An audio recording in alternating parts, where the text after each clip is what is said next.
When I first went to Rome, it was the first time in years where I just went for, eventually I went for a year to just paint, and I had this studio, and you know, I would meet people and they would say, "What do you do?" And I'd say, "I'm an artist." And they would say with great delight, "Ah, fa niente, you do nothing," you know, and I would protest. The best work comes out of a sense of freedom to explore and to do new things and fail.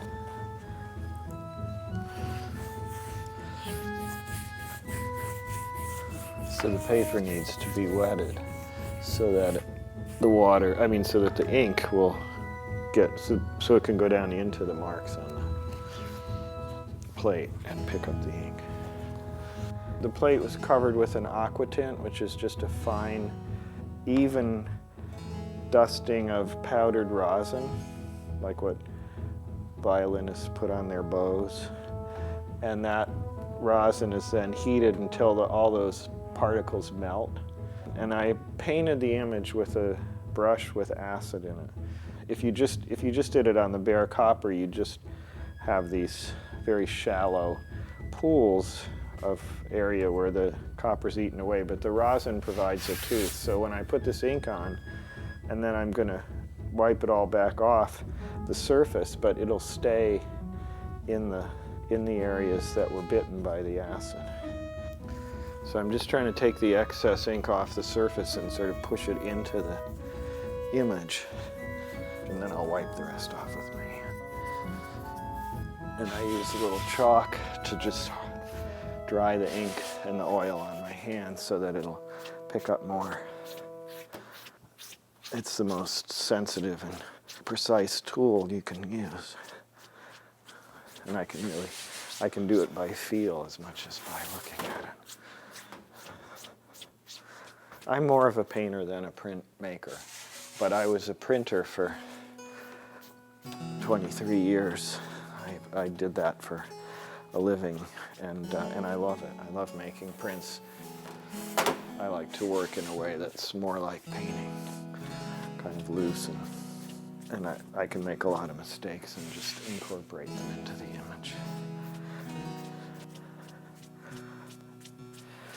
It's one of the plates I made in Johannesburg from a series about this beach I went to in Cape Town, a refuge for Antarctic penguins, and that's what I thought I was going to see, but there were so many interesting people, families with kids and stuff, playing and swimming. And so I did a bunch of sketches and photographs and worked from those for a whole series of prints.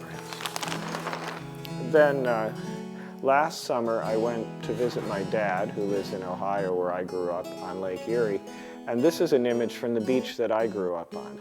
But this ink drawing so far is the only one. Well, I've done a couple of drawings from Ohio, but that's all so far.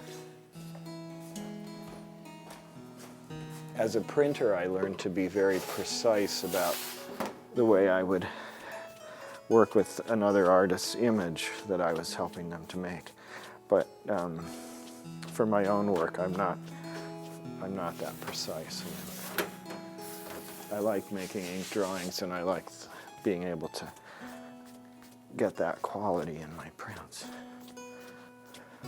But so even though it's very kind of watery and washy, it's very, actually when I'm done wiping, it's going to be very precisely the same as the last time I printed it, the next time I print it. So that's the wiping is done.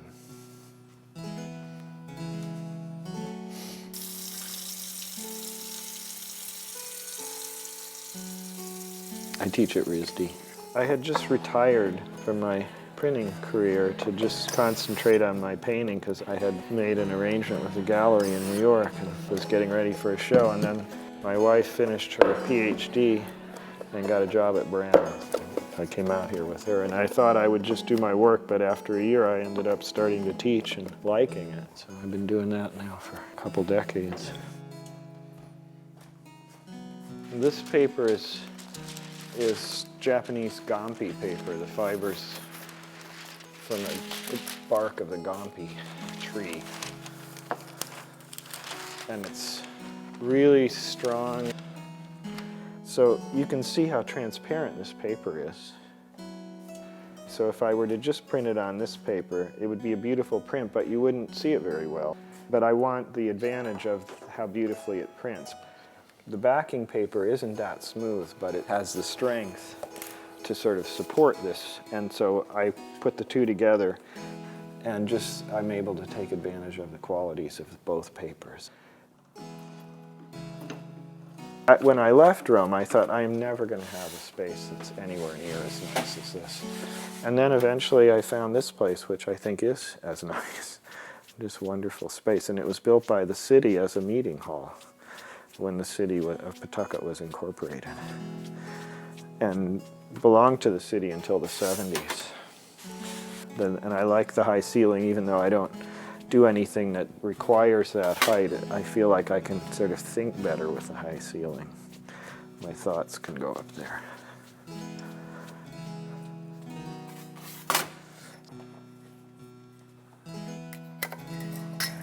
I went to college at Antioch College in Southern Ohio. It was an amazing time to be there and an amazing place to go to school. I had sort of fallen in love with printmaking already in high school and taken classes at the Cleveland Art Institute. And at the Cleveland Museum, I'd seen some lithographs that I thought were really gorgeous, and I didn't know how to do it. And I asked my teacher at Antioch, and he said, he knew, but he didn't know that well. And he arranged for me to actually do an apprenticeship in San Francisco with a litho shop so I could learn how to do it. And that's how I got started. That's it. That one that's the best yet.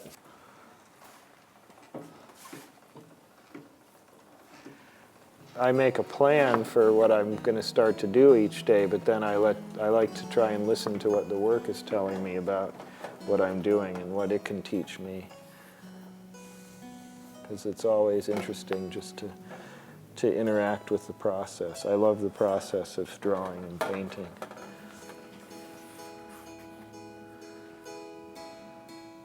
Every scratch.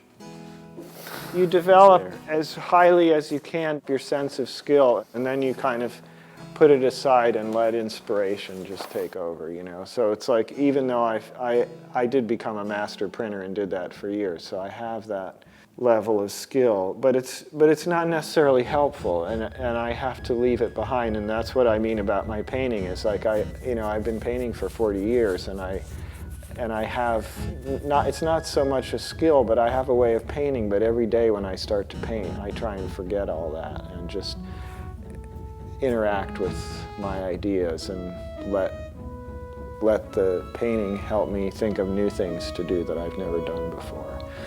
If I've already done it, I don't want to do it again. So I'm interested in finding new things, but through the skills and the interests that I've developed. And that's, I think, what artists do. And if it works, then you show other people something new and make them see something they look at every day differently. That's what we're trying to do, right? All of us, I think. And maybe it works sometimes if I'm lucky. But it's fun trying it.